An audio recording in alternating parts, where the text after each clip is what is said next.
Yeah.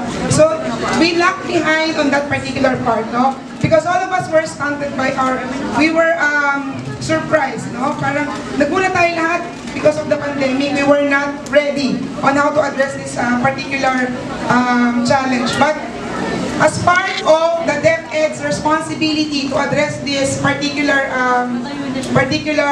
challenge in the academe, the Department of Education thought of this particular program to address the gaps in reading specifically, because all starts in reading, okay? You cannot study other subject areas if you cannot read, okay? So yun po, I think that's one factor po.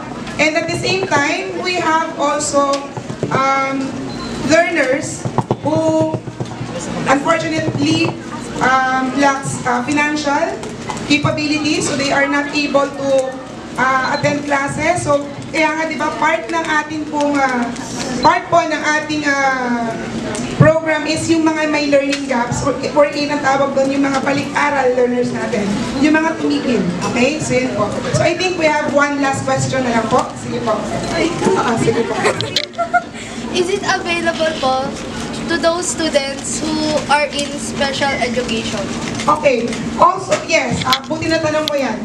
Special education po, yung tinatawag learners with special educational needs, or LSEN yung tawag natin. Kasi sanay tayo marinig yung SPED, no? But it's more on LSEN na po yung tawag natin.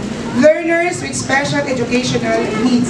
They are also part of this. Actually, last night we had this survey that the Department of Education are asking who among the learners, or how many learners are in the LSEN category. So they are also part of the ARAL program.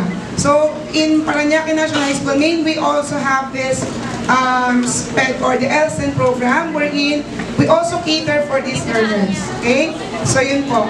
I think nabigyan na po ako ng signal na to stop the conference. Medyo ano na po.